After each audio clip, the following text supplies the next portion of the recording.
to you.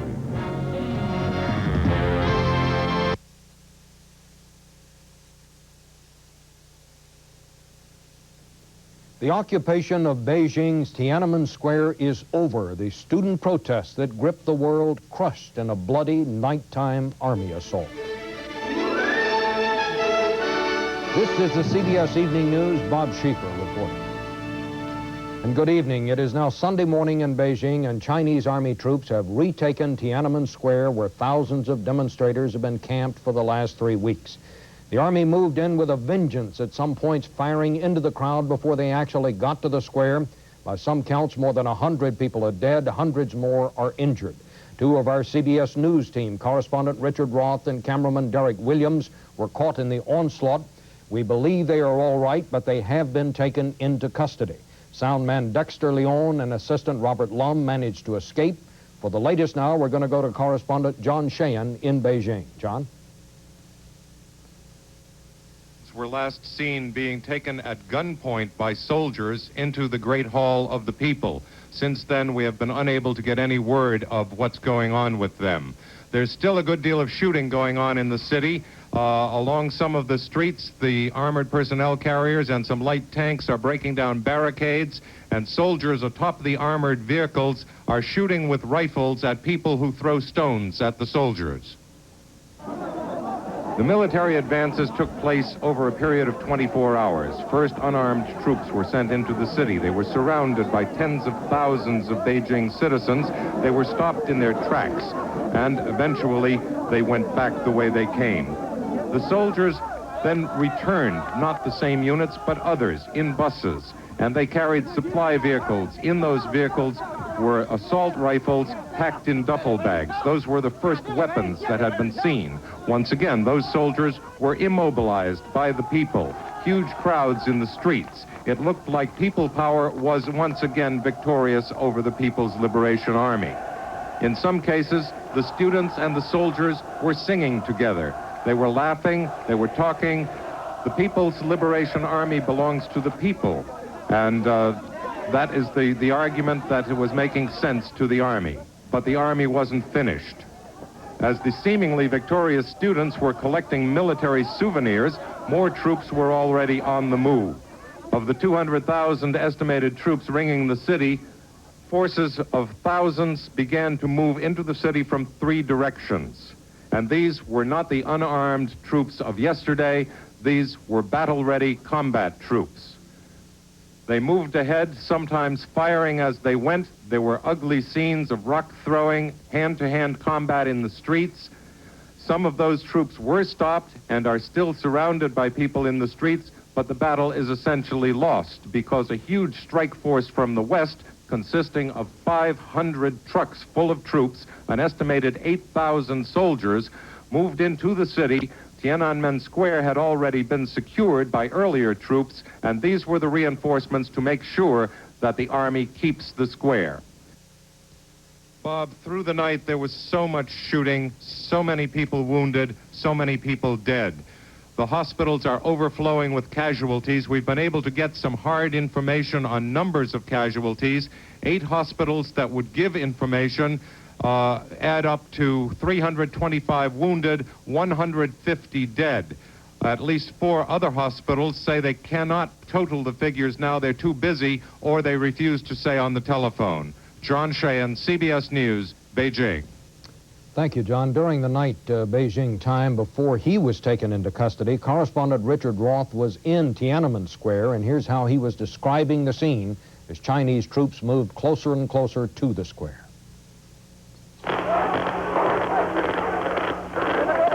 Now people are running away from the gunfire, from the advancing troops, assuming they are advancing. I guess they are. There are students running behind them, throwing rocks, picking up debris from the concrete on the square, and hurling it at the soldiers. But again, the soldiers have not yet broken ranks, nor have they fired tear gas. Well, no tear gas, but from where we are, 100 yards away or so, you can certainly smell the smell of cordite from the gunfire. But unlike what we've seen up to now, This is not friendly harassment. These are not demonstrators that can surround the troops and stop them. The troops are all armed. They look to be quite threatening, and the students are too dispersed here to be able to surround them and stop them. The situation continued to grow more serious, and later Roth filed this report. Okay, we've got to get out of here. They're after Derek now. They're ripping away his camera. They're ripping away his camera, and they're coming for us. We're trying to move back and move away.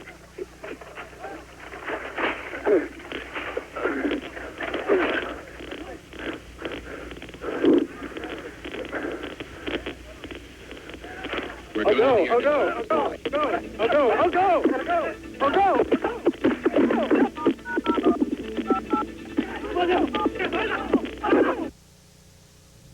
That was our last report from Richard. And just a while ago, we learned that he and cameraman Derek Williams had been taken into custody. We do not believe that they were hurt.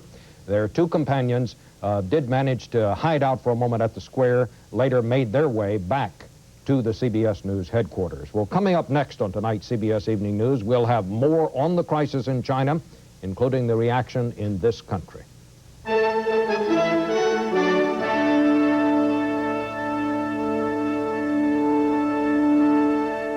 Following developments in Beijing from the vacation White House in Kennebunkport, Wyatt Andrews is there, and we're going now to him. Good morning, everybody. Trying hard to take the day off in Maine, President Bush also took in the grim news from China. He released a written reaction to the crackdown, his toughest yet. I deeply deplore the decision to use force against peaceful demonstrators and the consequent loss of life, the president's statement said.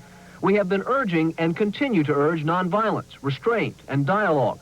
Tragically, another course has been chosen.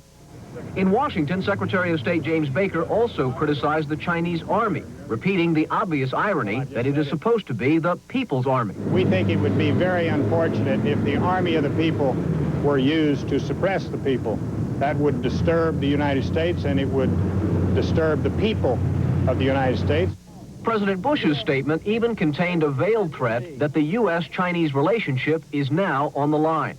I hope that China will rapidly return to the path of political and economic reform so that this relationship can continue its growth. After a month now, then, of urging restraint, this is the first hint from the United States that a stronger American reaction has not yet been ruled out. This is especially significant coming from President George Bush. As the first U.S. envoy to the People's Republic, it was George Bush who helped build the very relationship he now suggests is threatened. Bob? Thank you, Wyatt. The Chinese in the United States are, of course, especially concerned about what's happening in their home country. In California, some Chinese students got news from home over the telephone. Others passed out leaflets in solidarity with the Beijing protesters. And about 100 gathered at the Chinese consulate in Los Angeles to appeal for an end to the bloodshed. In our Washington notebook tonight, we're going to talk about the developments in Beijing. And to help us understand, we're joined now from our Washington studio by Harry Harding of the Brookings Institution. Dr. Harding, an expert on the new China. Dr. Harding, why this sudden change in mood by the Chinese leadership? Well, it's a good question. I think probably there are two reasons. First of all, nothing else worked. They tried threats, they tried propaganda, they tried stalling and delaying, they tried the use of unarmed police and soldiers.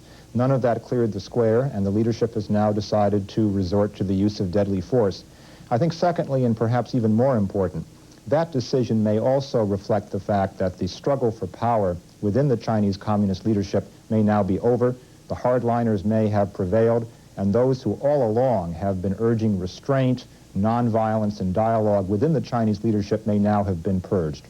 Well, the demonstration has been taken care of, apparently, but has the protest movement itself, what impact on it do you suppose? I doubt it. I think that what we're probably going to see is continued sporadic protest, possibly violent protest, continued disruption of the Chinese economy through strikes and sit-ins and slowdowns. In other words, we may see attempts at repression, including a very harsh treatment for intellectuals, student leaders, and others involved in the protests, but we may see also a protracted period of chaos and disorder because the divisions in China, both within the leadership and within society, are now extraordinarily deep. The Chinese leadership was using very strong language to describe the protesters today, describing them as worse than common criminals and so on. We saw very harsh actions today. Will we see more of the same, do you suppose, in dealing with the protest leaders? I think we may see some very harsh action towards protest leaders and possibly towards their sympathizers within the Chinese Communist leadership itself. The rhetoric does concern me. This is really a hark back to the 1970s, to the latter years of the Maoist period.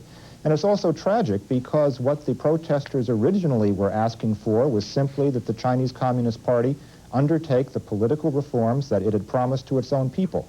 The demands originally were moderate. There was a chance to avoid this crisis back in April, even in mid-May, and tragically the Chinese leadership chose not to take that course. Thank you very much, Doctor. It just does not look good on any front, I take it. We'll be back with more news from China and other places in just a moment.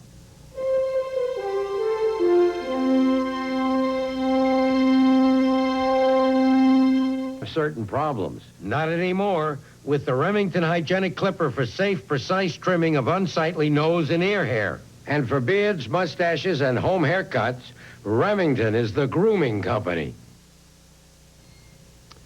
The condition of Iran's ailing Ayatollah Khomeini may be worsening. Tehran radio said tonight that Khomeini has developed a complication following recent surgery for intestinal bleeding. The report gave no details, but urged Iranians to pray for Khomeini's recovery. The election tomorrow in Poland is the freest in communist Eastern Europe in more than 40 years. Party candidates are feeling the pressure, while opposition candidates are feeling good about their chances. Bert Quint now in Warsaw with that. On the eve of the election that will bring solidarity into Poland's parliament, Lech Wałęsa wasn't out campaigning. He was involved in a business deal as revolutionary in its way as the election itself, the sale of the state-owned, nearly bankrupt Lenin shipyard, where solidarity was born to American interests. For his part, party chief Wojciech Jaruzelski appealed to the opposition not to push for a crushing defeat of the regime. That was an example of what's been happening here. Poland's Communist Party has been humiliated. It's not like the recent election in the Soviet Union. That was a struggle for change within the Communist Party. Here, the opposition doesn't want to change the system. It wants to throw it out. It is not the opposition based on different reading of Marx or Lenin. It is entirely different opposition. Crowds packed the halls to listen to men who were jailed for what they're saying now. At the same time, most of the communist candidates disguised their party affiliations and preached all but alone in the political desert. While their party and their big brothers in Moscow left them on their own, the West helped Solidarity with financial and moral support. And when Yves Montand sang Autumn Leaves, it sounded like a swan song for Polish communism. Bert Quint, CBS News, Warsaw. For thousands of Poles in this country, today is their election day too, and there is little doubt where most of their support is going. Christine Negroni has more on that. The 200,000 Polish nationals living in the United States were urged by Solidarity to cast absentee ballots for the Union's candidates in the first open Polish election since World War II. They are free elections, finally. At Polish diplomatic posts in Washington, New York, and Chicago, Poles by the busload were expected to vote overwhelmingly for the Solidarity candidates running in one Warsaw legislative district. Many Polish people, like me, who never go to consulate, is going to vote. They want to show Polish people in Poland that we are with them. Kazimierz Maszak lives in Chicago, where interest in the election runs high. More than 1 million Chicagoans trace their roots to Poland. Many here perceive the election as Polish perestroika. What is going on in Soviet Union helps changes in Poland, and what's going on in Poland helps a perestroika in Soviet Union. But voting in this election was difficult. Candidates were not identified by party, and the ballots were confusing.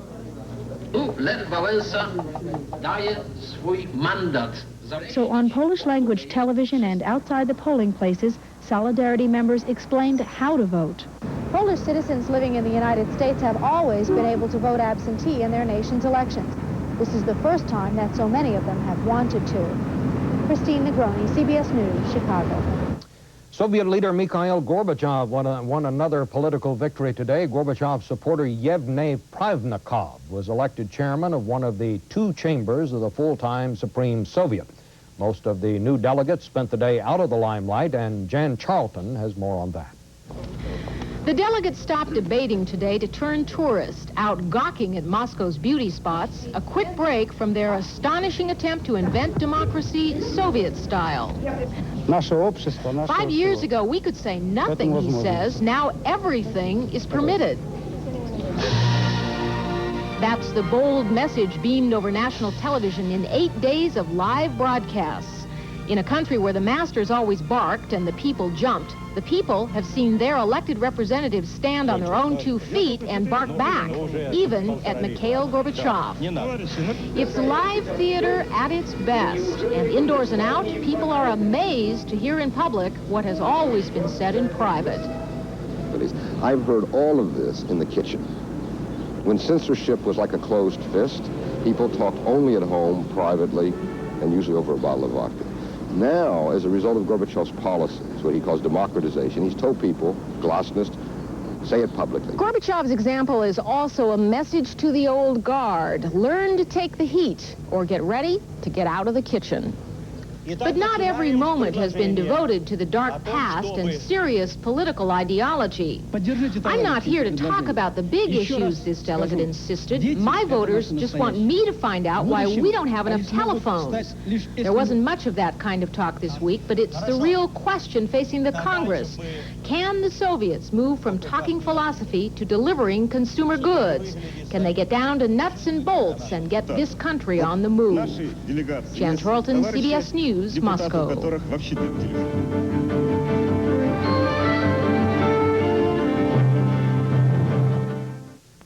Another oil spill is threatening the environment tonight, this time in Colorado. An Amoco pipeline ruptured and spilled as much as 13,000 gallons of oil into the Yampa River.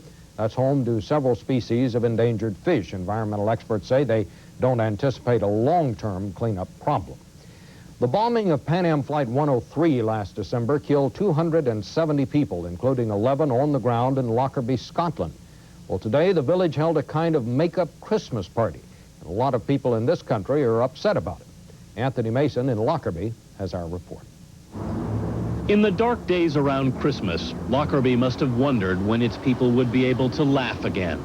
They were smiling today.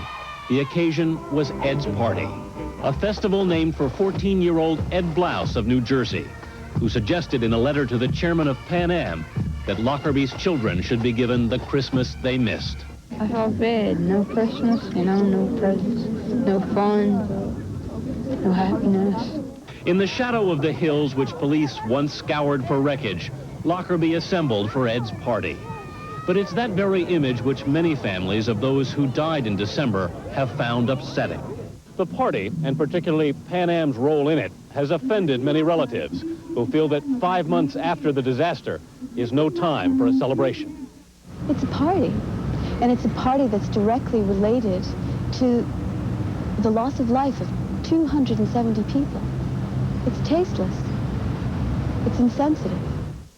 In New York and in Cleveland today, a handful of relatives were angry enough to picket Pan Am offices. The airline flew in food, entertainers, and the entire Blouse family for the festival, but Pan Am officials insisted it was not their party and refused to be interviewed. The criticism led Disney to cancel plans to send Mickey Mouse to Lockerby. Local residents said they never meant to offend the relatives. We really grieved with the American families when they were over here, and we felt very close to them. And we just think this is a step on the road to recovery. The party suffered no loss of spirit. The Scots learned about American pizza. Is there any possibility of getting a pizza for the band? And Ed learned about Scottish hats. Lockerby, at least, looked to be healing comfortably. Anthony Mason, CBS News, Lockerby, Scotland. And in a moment, we'll have a recap on today's developments in China.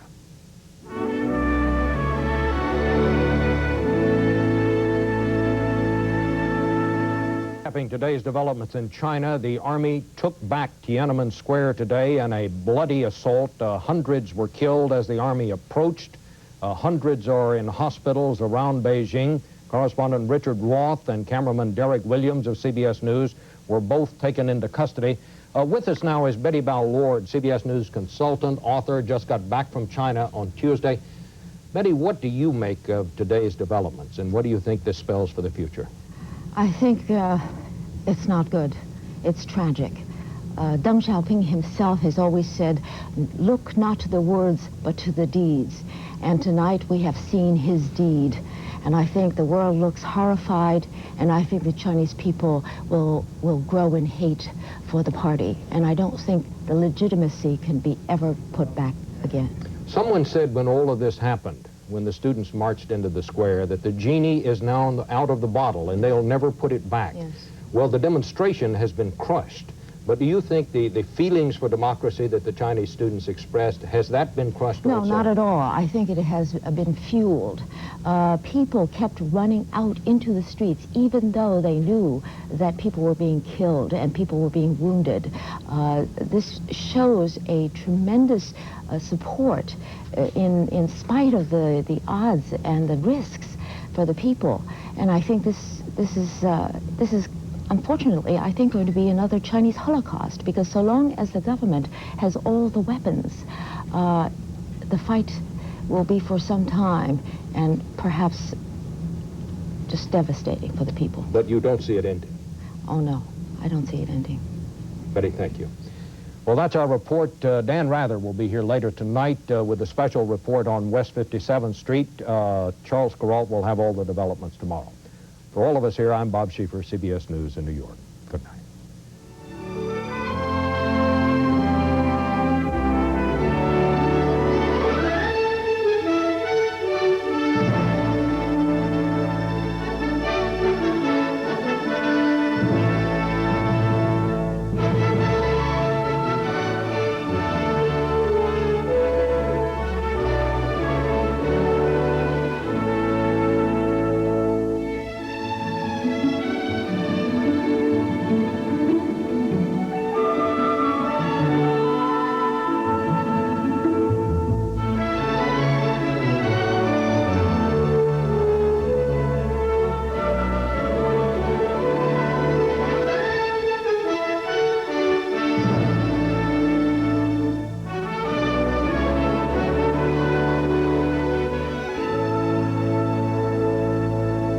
I'm Charles Kuralt. A look at how the AIDS crisis is affecting the country, the work of painter Thomas Hart Benton, and much more.